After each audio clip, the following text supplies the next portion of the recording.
The pink bear jumped down from Natasha's shoulder and pointed at the book. John didn't touch it, but ran his hand over the book. The book turned automatically without wind, and the pages seemed endless. Thousands of pages were turned in just a few seconds. Finally it stopped with a letter stuck between the pages. Picking up the letter, John put the book aside. When I opened it, there was a letter addressed to John. Ariana was writing about her job after graduation, and every word was like a little girl confiding in her brother. Reporter. John thought about it and looked at Natasha. Natasha knew what he was going to ask and said, Ariana is a journalist now.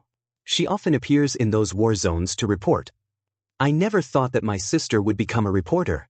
With her family's wealth, Ariana could easily become a member of the upper class of American nobles. But she chose reporters who could be around the world. Ariana once had to give up the opportunity to go to Hogwarts because of her identity as an obscurial. She stayed at home for a long time, being taken care of by her family. Now that she can control her power, it is not difficult to understand why she chose this profession. And Ariana is a freelance writer. She is not bound by any constraints and only reports what she wants to express. John looked at the letter and found that it was written more than a year ago. And that time should be the year John came to New York. That is, Ariana knew that she was right, she was going out with her parents. Mom and Dad might be traveling, and Ariana didn't send the letter back even though she wrote it. John put the letter away and decided to investigate the matter thoroughly. Natasha saw what he meant and had no intention of not getting involved. She raised an eyebrow and asked, What should I do? Ariana is in no danger, I am certain of that. Her letter was delayed, and perhaps it was not from her. John held up a small hand-folded animal between his fingers. It looked like a little rabbit. He stared at the thing with a calm look and said, The little bear is with you. If anything happens, please let me know. He needed to figure out Ariana's current situation. With Natasha, an agent of S.H.I.E.L.D., it is not complicated to find out the specific details of the express delivery. Natasha also agreed decisively. The little bear climbed up Natasha's legs and this time did not refuse to touch Natasha. The little guy has a lot of wisdom. If anything happens to Ariana, the little bear will sense it immediately. The holiday is over.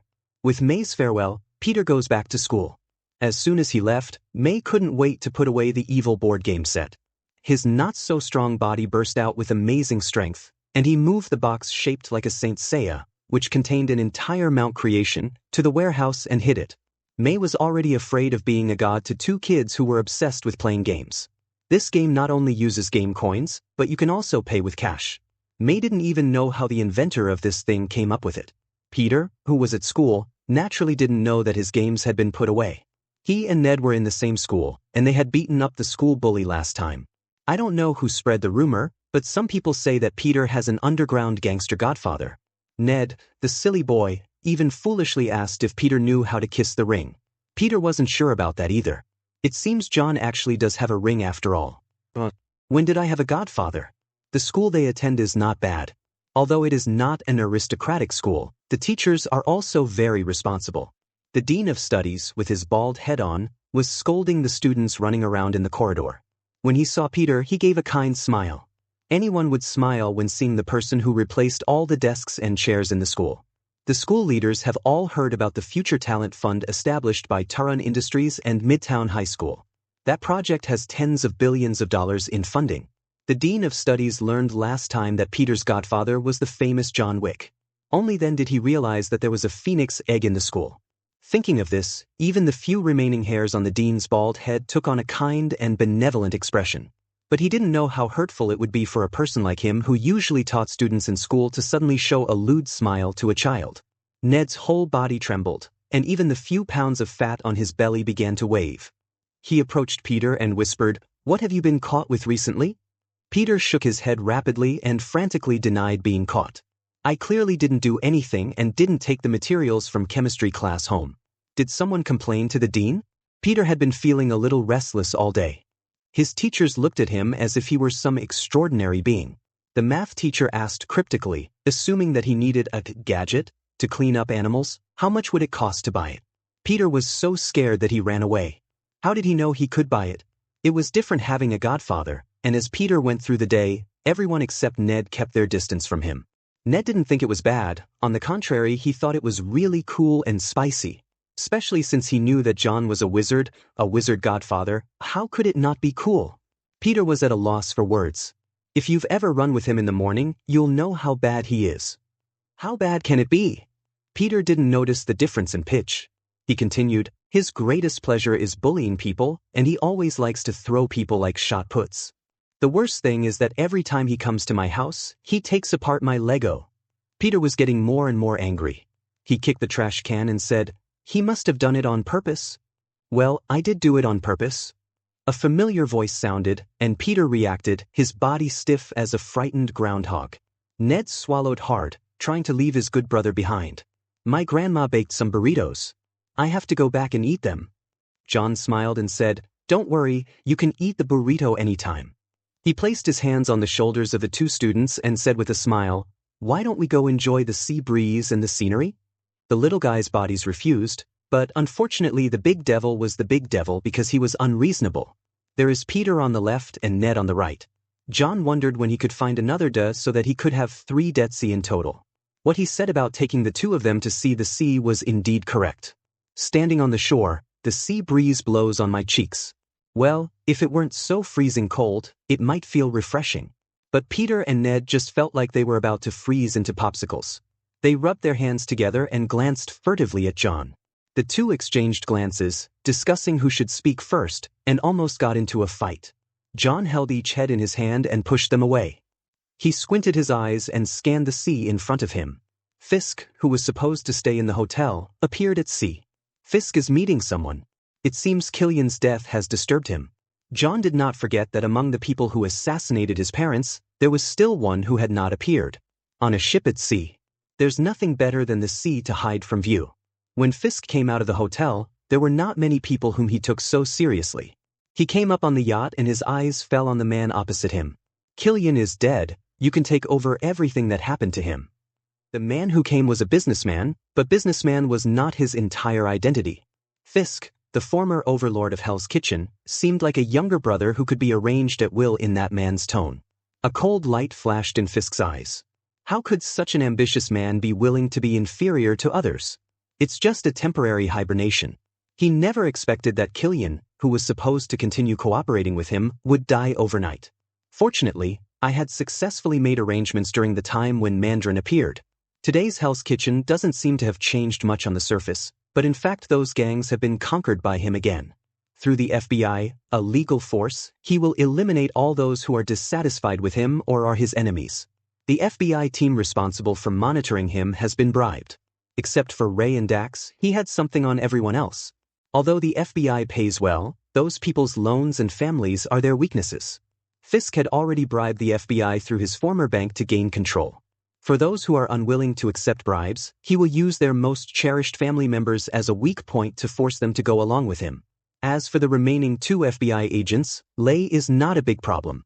Lay values family, and he can use the other party's family as a weakness. But Dax is a bit tricky. The guy has no family, not even a girlfriend. But Fisk found out some other things, and he was confident that he could make that man the sharpest weapon in his hand. While in prison, Fisk planned an attack on himself and had the FBI transfer him out of the prison. It was also that time that he saw Dax's powerful fighting ability. He defeated all the men who attacked him alone and dragged Fisk out of prison. After witnessing such powerful fighting ability, Fisk also remembered that there was a mysterious guy beside John. It's just right to use Dax to deal with that guy. He is very good at calculating. Even Fisk couldn't have imagined that a promising FBI agent was the one who attacked him that day. The combat suit that Dax wears has a voice-changing function. Because of this, Fisk could not recognize the voice that had attacked him. The businessman's name is Kate Desmond. It was through this person that Fisk initially established cooperation with Killian. Desmond was also the one who handed over the evolution serum. In fact, Fisk had some objections to Desmond secretly placing gangs within his sphere of influence. Killian once had a secret warehouse that stored the remaining extremist virus. I can help you, but you also need to repay me. Desmond shook the red wine glass lightly, his lips seemed to be stained with blood. As long as you clear your name in public, our people will win that position for you, Desmond said meaningfully, but we don't have much trust in you right now. You need to prove that you are worthy enough, Wilson. You know who the thorn in our side is. Hearing this, Fisk also made an assurance, I have found that man's weakness. We know better, Desmond said, his thin cheeks forced into a smile like a skeleton. You can't kill him. His words showed that he was no stranger to John. Even no more. Fisk smiled coldly and said, John Wick is very powerful, but the people around him don't have his abilities. Yuri Orlov has always been accompanied by a security team, Desmond said meaningfully, thinking he was going to attack Orlov. Killing him is not easy. No, it's not him, Fisk said confidently. He's hiding a woman in Queens. There's a child there. Having said this, Desmond's smile grew wider and he looked even more terrifying. Then we should celebrate. The guy named John Wick finally revealed his flaws after jumping around for so long. They all knew how powerful John was. But he never expected that John could hear their conversation from the coast. After buying some food from a passing food truck, John took the children to the shore to enjoy the breeze. Mr. Wick, why are you so nice to us all of a sudden? Peter ate a hot dog bun as long as his forearm, the red and yellow hues of mustard and ketchup, and the crunch of pickles and vegetables. The two children ate with such happiness on their faces, but Ned's mouth was so full that he couldn't speak. Peter, dressed in army green, opened his mouth and stuffed the bread into it. When John heard this, he first looked at the ship that was already sailing away, and then looked at Peter. He said calmly, Silly child, just tell me if you want to eat something during this period. He patted little fool Peter on the shoulder. This silly kid doesn't know that his small bean sprout-like body has been targeted. As for Ned, his physique was probably looked down upon by others. The little guys didn't know that they were being targeted by the bad guys. When Peter heard what John said, he just thought that the other party might have really become a good person. Peter happily ate the hot dog buns and spent a whole day at the beach enjoying the sea breeze, so much so that his face felt salty when he got home. He sat in his seat, head down and nodding timidly. May looked at the remaining half of the food and asked worriedly, Peter, are you okay? Peter burped, covering his mouth that tasted like hot dog and nodded vigorously. Gathering the courage to grab a fork, he stuffed the remaining food into his mouth. By nightfall, Peter had never felt so full. Someone was going to attack the weaknesses around him, so John thought it was better not to bother. Just create one. These days, John picks up Peter from school every day. He also took people to the most lively place to perform My Godfather and Family Happiness. All of this was seen by Fisk's men. The FBI will report to Fisk during dinner, and Fisk will be more certain that he has found John's weakness. Dax pretended not to notice his colleague had placed a note under his plate. He ate the nutritious meals prepared by Lay's wife and listened to the defenseless Lay talking about things at home. My family needs my salary, Lay sighed. My father is also in the hospital and needs a lot of money. He wasn't borrowing money, he was just complaining. His salary is enough to support him now, but once his wife gives birth to the baby, he will have to consider taking out a loan. Dykes listened and asked, The supervisor won't give you a promotion? Ray, who considered Dex a good brother, had no doubts and confessed, I was in debt for a while, and because of this, I might have trouble with the Internal Affairs Review. Lay is an immigrant himself. When he came here to study, he applied for student loans himself. He didn't become an FBI agent immediately after graduation. For a while, he had to borrow money from the bank to make ends meet. The FBI prioritizes agents' debt status when it comes to promotions, and those in debt are likely to be bribed. Lay is stuck here. Although he is now a team leader of a certain level, his resume allows him to move up to become a department manager, and it is understandable that he can become a branch director after some time. If his father had not been hospitalized and his wife had not been pregnant, he would have had a chance only after waiting for a year. Glancing around at the other FBI agents leaving, Ray leaned closer to Dykes and lowered his voice. The Bureau's internal investigation into the Night Ghost is nearing completion. 5 agents were hospitalized during the last dock explosion, but none of them were seriously injured. I researched the police department and found that there were only 3 officers injured during that period, and they were either women or had a different build. Ray had no doubt about Dax and said with a headache, Now the only ones left without investigation are from our team. I think we need to change direction. He said in a deep voice, Perhaps Night Ghost is not from the Bureau, but bribed someone in the Bureau to provide him with information. He pulled out a USB drive and whispered, These are the results of my research. They're all people who are in urgent need of money, but suddenly have a spending level that's disproportionate to their salary. Let's split up and investigate, Ray said sincerely. I can only trust you, Dax. He stuffed the USB drive into Dax's hand and said seriously, Given Night Ghost's hatred of evil, he might try to assassinate Fisk. While you're monitoring him, you can also keep an eye out for any suspicious people around Fisk. Seeing Ray trusting him so much, Dax felt touched and asked hesitantly, "Do you trust me that much?" Ray seemed to have heard a joke, and a smile appeared on his serious face. "Of course I trust you, Dax." He and Dex joined the FBI at about the same time, so they had a natural closeness. In addition, Dex's family lacks love, which makes Lay, who has been the eldest brother in the family since childhood, can't help but care more about him. The last time he checked Dykes' bank accounts and debts, he found them clean and vetted. All these things told Lay that this was a trustworthy person. To Ray, Dax is his younger brother. Looking at those sincere eyes, Dax was silent for a moment. "I know what to do." He took the USB drive and put it solemnly into his pocket. "Well, we have the list of agents bribed by Fisk." Taking Peter on a roller coaster, John calmly made a phone call, ignoring the screams of Peter and Ned as they were slaughtering pigs.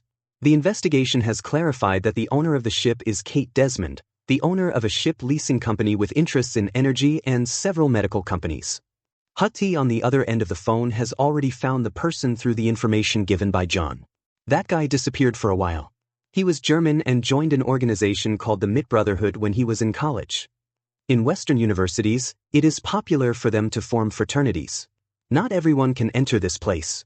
The fraternity that Desmond joined also has activities. The period of disappearance was after graduation. Desmond's career went smoothly after that, and he made a fortune in the financial market with his outstanding intelligence. Hattie also used her MI6 identity to find out some things. This guy is the backer of several Middle Eastern organizations and provides election funds to many powerful people in the political arena. Hattie frowned and said helplessly, "I can't find any more. That guy has been active in America in recent years, and you know where I'm from." Although he said it wasn't much, Hattie had actually dug out almost everything in Desmond's life. "Okay, it seems I have to find some other people." The people and funds involved behind Desmond are definitely not something that one person can control. John needs a little patience to uproot them. A phone call was interrupted during the conversation between the two. John answered the phone and Natasha's voice came from the other end. "What's the situation with the person you gave it to?" Natasha lowered her voice inside S.H.I.E.L.D. "When I investigated, I found that I didn't have enough clearance." "You're not enough?" John looked surprised. Natasha has level 7 authority in S.H.I.E.L.D., and the only people above her are the deceased Coulson, Nick Fury, and Agent Hill. A businessman needs level 7 clearance or above to view S.H.I.E.L.D. Watson Wick is only level 8 secret. Could this guy be higher than his father? This is strange. Natasha tilted her head, holding the phone between her legs, her fingers tapping rapidly on the keyboard. "It seems like someone is deliberately concealing this person's information." Natasha finished speaking, her finger on the enter key. A red sign prohibiting access popped up on the screen, and she frowned, realizing that something was wrong.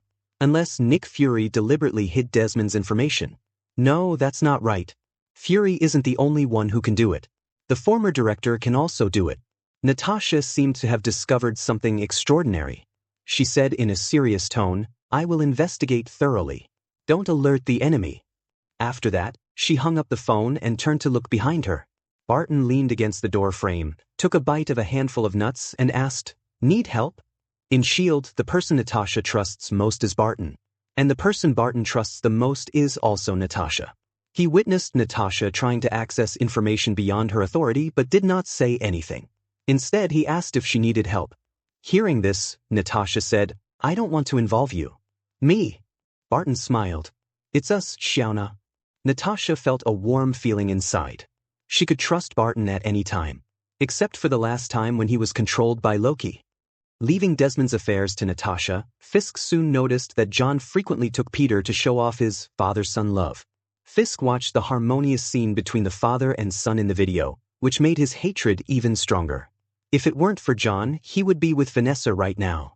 They might have a child and live in such harmony in the future. Instead of staying in the hotel by herself, Vanessa was forced to go abroad. Fisk looked up at the camera. The FBI monitoring the situation sensibly turned off the camera. The red dot on the camera in the room dimmed, and Fisk went to the secret door of the closet. Walked inside and looked at the information sent about Dex. He laughed when he saw the beginning. This kind of person is too easy to control. He was holding a cassette tape he had picked up at Dykes' house. He put it in the tape recorder and listened to the recording of Dex's previous treatment, which made him more confident. At this time, Dex was still feeding pigeons in the park. He started using this as a pastime. He always subconsciously imitates the people he admires. A handful of breadcrumbs was scattered, and the pigeons flew down and pecked at the food on the ground. Dax was suddenly startled when he saw an acquaintance. The woman who was laughing and talking with her colleague walked over and he recognized her. That was the North Star that Dax once relied on day and night. He is still so kind and full of love for the small animals on the roadside. But Dex wasn't as paranoid as before. She didn't notice Dex. Perhaps in her impression, Dex was just a colleague who had helped her. That's all. She didn't know that there was a man who was obsessed with her to the core, wanted to be her husband, and regarded her as his guiding star. The present Dex smiled and waved slightly, saying goodbye to his past self. Buzz. The phone rang. It was Lay calling. After Dax picked up the phone, Ray's solemn voice came, Operation Hell's Kitchen. It seems that Fisk said something again. Dax nodded, standing up and looking at the woman's back. This scene was photographed. The person who took the photo sent it out. Dax noticed something and looked back. The man was holding up his phone and taking pictures somewhere else. It didn't seem like he was here to take pictures of him specifically. Illusion. Dax muttered. Since equipping the super spine, his physical fitness has been getting better day by day. There were some special changes in his body. Not only did his strength increase, but his vision and hearing were also improved. Dax didn't stay long before leaving. The person taking the photo wiped his sweat off his forehead and asked in confusion, "Why do I feel like he just discovered me?" His phone was on silent mode for taking photos, and there was no sound, so how could Dex notice it? Passers-by who don't understand the situation should quickly leave this place of trouble. The woman who had left earlier came over at this time, and her friend asked, "What are you looking at?" The woman looked at where Dex had been and shook her head. "I think I saw a former colleague." She didn't think much about it, she just felt that it looked familiar. John saw on the news that the FBI was leading a team to take down an illegal organization. The Fisker name also became popular. Many people recalled the sensational case of Fisker being sent to prison last year. And now, they are surprised to find that Fisk, who should have been imprisoned, is now quietly assisting the FBI in solving the case. This was difficult for many people to accept, and they gathered at the hotel entrance. They held banners and shouted slogans in protest. But it didn't have much effect. Instead, Fisker's popularity remains high. John looked at Moss for a while and asked, "What's the plan for today?" Moss, "Pick up Peter Parker from school and go to Brooklyn for a trip, sir." Hearing the arrangement, John frowned and said dissatisfiedly, "Why haven't they come to kidnap Peter yet?" He is unhappy. It has been going on for so long. Can't he be a little more efficient? As a villain, you don't even have this much initiative. Aren't you ashamed? John sighed dejectedly. He couldn't possibly go and carry Fisk out of the hotel by himself, could he? The good news is that there has been some progress regarding Desmond. The first thing Natasha said when they met was, "There is a traitor in S.H.I.E.L.D." Well, not surprised. Natasha didn't expect that there was a traitor in S.H.I.E.L.D., otherwise it would be impossible to explain Desmond's level. "What are you going to do now?" John raised his eyebrows and looked at Natasha. After a brief pause, Natasha said, "I need to tell Fury." As the director, Fury knew that this matter would not harm them. "We need to use Desmond to find more traitors lurking in S.H.I.E.L.D." Natasha said, "I hope you can let him go for now." "Oh." John stroked his chin. "How long will it take?" Natasha said confidently, "Soon, a few traitors will not be a problem for the S.H.I.E.L.D. investigation." Seeing her confident look, John said meaningfully, "What if there are more than a few?" "Natasha?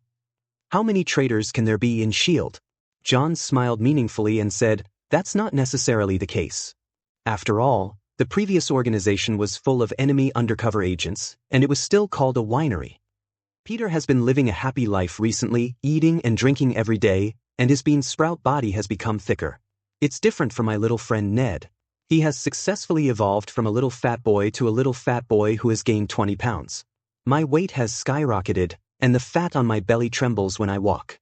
Peter looked at Ned worriedly. "You said if you keep going, will you turn into a ball?" Ned pinched his stomach, feeling very melancholy. "I also want to lose weight, but the conditions don't allow it."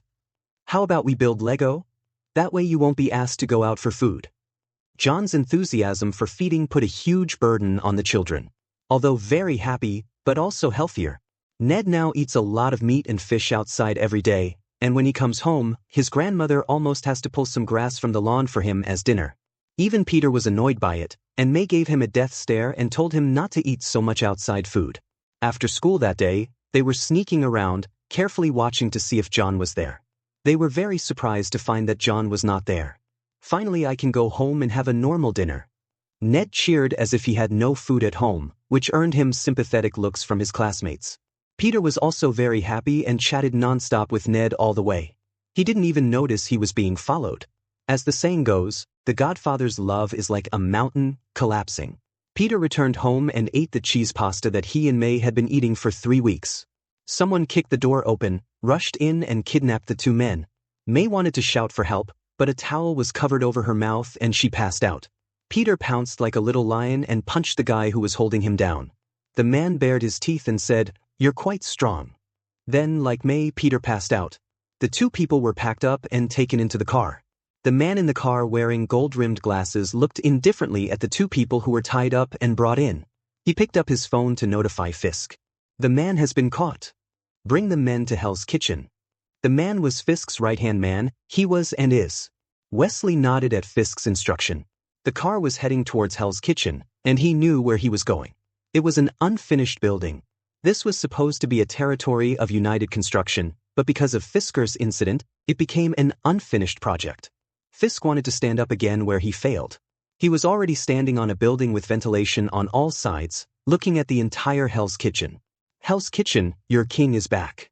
Killing him directly would cause him great pain, but Fisk didn't just want him to suffer. It's about making him lose everything. He had helped the FBI enough, and when the Mandarin influenced the public, he asked his own lawyer to file a complaint in court. The court has approved his appeal, and even the director of the FBI is his man. The Russian who reported the incident died in prison. Anyone who could prove Fisk's guilt has disappeared. He wants to stand at the top of this place again. After tomorrow, he'll be the leader of Hell's Kitchen again. Those journalists who slandered him, those who reported him, all prepared for revenge from the master of Hell's Kitchen. When Wesley arrived, he saw Fisk standing there. "Remember this place?" Fisk said, standing at the unprotected edge without turning his head. "We used to be under this building. At that time, I will make this place belong to me." The ambition in his eyes was like a flame in the dark night, so arrogant. Wesley said, "People are already hiding underground, and there is enough oxygen there." "Good," Fisk smiled. He should make his choice, right?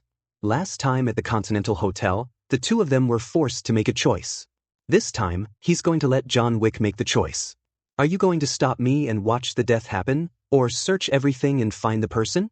Fisk didn't kill the 2 people who were important to John today in order to restrain John so that he couldn't prevent him from regaining his freedom tomorrow. Freedom is just a stepping stone. Fisk received assurances from Desmond and the people behind him. Just let John Wick die, and he'll have support. Fisk knew the power of those men. It can even allow people to control everything outside from prison. Even Killian made weapons for those people. He has found the desperate virus. And let his own people inject it. If a few fail, it's no big deal. Successfully, he became Fisk's solid force against John. The Parker family has disappeared. John wasn't surprised. Dax spoke to John. "Fisk bribed the judge and will be acquitted tomorrow." Then he really has all the answers. John clicked his tongue twice. "How about you?" "Lay trusts me very much." Dykes said subconsciously, "Through the list investigation, I found that those FBI agents all received bribes from Fisk." "I'm telling you," John said helplessly, "you haven't been out and about lately." The reason why Dex didn't turn into a night ghost during this period seemed to outsiders to be because no criminals were released from prison. Actually, it was because Dex was tied up in FBI matters. During this time, Dax has been hunting down desperate soldiers and cracking down on crime in New York. He may be able to find some time at night, but Lay may also call him back to work overtime. As an FBI agent, his vacation time is not that fixed. Hearing this, Dax thought for a moment and said, "Fortunately, I haven't felt too strong a desire to kill recently." Strangely enough, Dax's passion for killing isn't as strong as it was before. Maybe it's because dealing with criminals can also be a way to vent violence. "That's good," John chuckled. "Some guys can't wait to show their tails. Let your friend take the credit." "Lay," Dax murmured. "I'm afraid of him." "He trusts you," John said. "We have to make sure he gets something in return for his efforts." John and Ray were not familiar with each other, but because of Dex, he didn't mind letting others get promoted. Dex was afraid that his identity would be discovered, but as long as he could offer enough benefits, Lay would not be able to do it on the day his identity was exposed. Dax wouldn't question John's words. He nodded, feeling relieved. Maybe he himself didn't want to be Lay's enemy. Well, time to go find May and Peter. He took out a transparent bottle, and a drop of blood inside was stubbornly crawling in one direction. Maybe technology can block it, but magic can't. John asked Ferdinand to pick him up. Ferdinand has started training hard since he was hospitalized last time. When we met again, Ferdinand's arms had become much bigger. He now likes to roll up his short sleeves to show off his bulging muscles, which looks very intimidating. Boss, where are we going? Ferdinand grinned. The hospitalization expenses were all covered, and he also received a 3-month salary bonus, which made him want to be beaten a few more times. John hung the bottle on the rearview mirror and told Ferdinand to follow. Ferdinand was confused, but luckily he knew that his boss was a wizard who could do magic. Following the Blood's guidance, they arrived at the unfinished building. The two of them got out of the car and walked over. Looking at the flat ground, Ferdinand asked in confusion, "It won't move here." John looked down. Maybe it's just arrived. He raised his wand. De primo. Not long after Wesley buried it, the ground sank layer by layer like a bunker bomb, collapsing into a big pit. A metal box was buried in the big pit. John waved his wand again. Defindo. The box was torn open, revealing the oxygen cylinders and 2 people still unconscious inside. Use the levitation spell to get them both out. The roar of a speeding motorcycle was heard, followed by the sound of brakes. A green motorcycle stopped inside, and Hattie's long legs in leather boots landed on the ground. She took off her helmet and shook her hair. Everything has been photographed. She picked up her phone, which played the entire process of Fisk's men breaking in and kidnapping.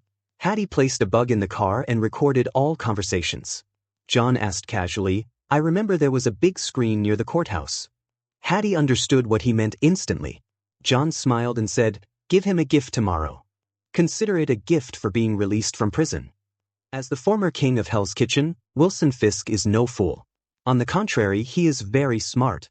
He was so smart that he could deduce Dax's growth trajectory based on a bunch of treatment records alone. Through Fisk's deduction, he knew who this person was. A troubled child who started killing people at a young age. Children with some kind of mental illness. Mental illness. The scene of Dex receiving treatment seemed to unfold before his eyes. The female doctor patiently and kindly taught a murderer who killed his coach. "Yes, you are easier to control this way." Fisk muttered to himself and continued to check. He saw Dex's hatred for the therapist's impending death, and he also saw that the child was isolated and helpless, with no one around to guide him. Fisk watched as if he were watching the child. He saw the adult Dykes start working again, at a suicide prevention center, counseling those who were suicidal. There were so many times when he wanted to get those who asked for help to pick up weapons and shoot those who caused him pain. But he held back. Fisk looked at the woman approaching. She just touched Dax's shoulder lightly, which made the older boy smile and go back to his work. But women only regard all this as ordinary encouragement between colleagues. Fisk followed the woman as she left, then looked down at Dax. That woman. Fisk looked at the photo on his phone. In the photo, Dykes is in the square, looking at the woman lovingly. It was like a silent comedy. Fisk had basically figured out everything about the FBI agent. A smile appeared on his lips. "You have your tools and I have mine." He prepared himself to take Dax into his pocket. In this era of heroes, the birth of a villain allows people to see the good of the past. Fisk stood at the hotel window and saw that there were only a few protesters below. People are like this, they are only enthusiastic for a short period of time, and once that time passes, they quickly lose interest. They pay more attention to those superheroes than to an underground boss. Tony Stark dismantled the terrifying 10 Rings, and the United States, the beacon of the world, once again demonstrated its strength as the world's #1 superpower. Ignorance always dominates. There are very few smart people. Fisk is an ambitious man who knows what he wants. He learned this as a child after he killed his father with a hammer, one blow after another. He wanted New York, this city. Once he was exonerated, his next step was to begin his campaign. Become the leader of this city, change this city, and make this city your own. The light seemed to be right under his feet. Fisk only needed to take this step forward. The judge has been bribed, and Desmond Dayan is helping him. It is a huge force with significant influence in the government. Just one step. There was ambition in Fisk's eyes. He selected his favorite white suit from his wardrobe. His seemingly bloated body possesses great strength. His eyes swept across a syringe in the cabinet. He smiled contemptuously and wanted to ignore it, but after a pause, he picked it up and put it in his pocket. As it got dark, Fisk walked out of the room. Dax just came in with a tray of food. As a criminal under protection, Fisk's food had to be delivered personally by the FBI. This is a rotating job. Fisk calculated that it was the right day for Dax to come over today. He straightened his clothes, walked out and sat down at the table with dignity. Dax glanced at him, his eyes full of viciousness as he said, "Don't think I don't know what you're doing. I'm always watching you." This expression was exactly what Fisk wanted to see. It was also at this moment that Fisk could be sure that this person was exactly the one he wanted. Fisk looked at Dax quietly, his expression seeming sad and guilty. He's a fantastic actor, and outside of Hell's Kitchen, he could be the best actor in Hollywood. "This smashed my father's head open with a hammer," Fisk said, noting Dax's expression. He wanted to use the same childhood experience of killing to bridge the gap between them. "I was 12. Actually, I'm very young and completely inexperienced," Fisk said to himself. "I've never danced with a girl before, and I go to bed before midnight. Never been out of town, never even took the subway by myself." He is like a child with low self-esteem. Dax looked at Fisk with a hint of doubt and inquiry in his eyes. "I don't understand why Fisk said this to me. But as an FBI agent, Dax is undoubtedly excellent." He remained calm and began to listen. It looked like it was touched. Listen to Fisk talk about how he killed his father. "At 12 years old, I stood over my father's body and watched him being killed by me."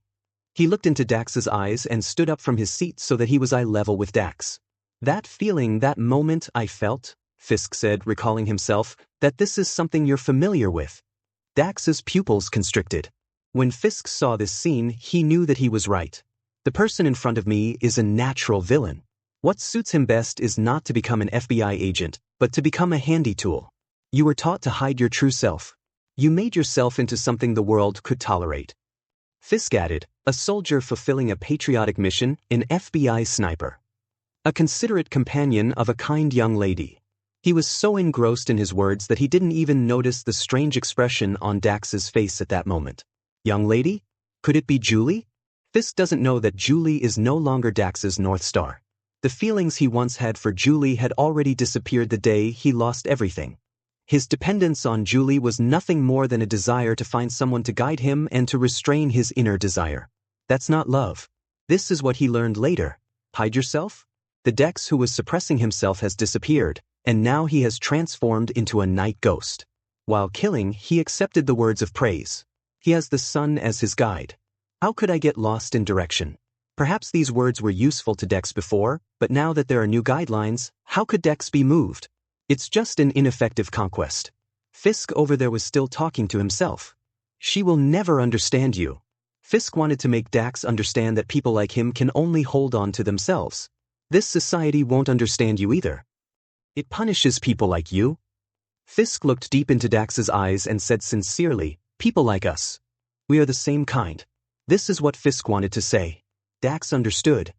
He looked at Fisk deeply and glanced at the food on the table.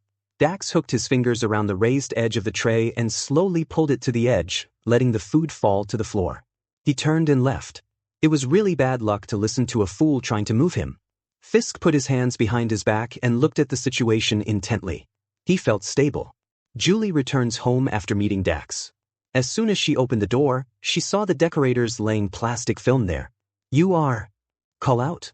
Pull the trigger of the silenced pistol. Julie died at home. Workers wrapped people in plastic film and carried them away like objects. No one knew a murder had occurred here. And all this was arranged by Fisk. He stared at the message from his subordinates on the phone. "The lawyer is coming." The camera turns off and Fisk makes a phone call. "Leland, let's get started." Leland was his man, an old accountant who also carried a lot of power. He is the third person in charge besides him and Wesley, and together with the lawyers, he manages the assets transferred by Fisk. When Leland received the call, he immediately arranged for all of Fisk's newspapers to operate. Villain or injustice? Wilson Fisk's final verdict. This is Fisk's goal, to turn this attention into his political capital. He wants to turn everything around and take it all back. He wants more. After the white-haired Leland finished everything, he put down his phone with a look of struggle on his face. From the bottom of the drawer, he pulled out a keypad phone. After hesitating for a moment, he dialed the only number recorded above. The call was answered and he said simply, "He started it." There was no reply from the other end. Leland hesitated for a moment and asked carefully, "You promise that I'm okay, right?" This time there was finally a response. One word made Leland feel relieved. He hung up the phone and sat in his seat for 2 hours. In these 2 hours, the newspapers had started operating under his instructions, printing articles that had been prepared long ago. After doing all this, he took out all the cash he had from the safe and put it all into the bowling bag. With frail limbs, he walked out the door with his things. A car had been waiting for him, and the driver in black opened the door and let him in. "This car goes to the airport." Under the driver's gaze, Leland boarded the plane to Sicily without saying a word. Looking at the prosperity gradually fading away, Leland could finally breathe a sigh of relief. The flight attendant came over, wearing a silk scarf around her neck, and asked with a smile, "How can I help you?"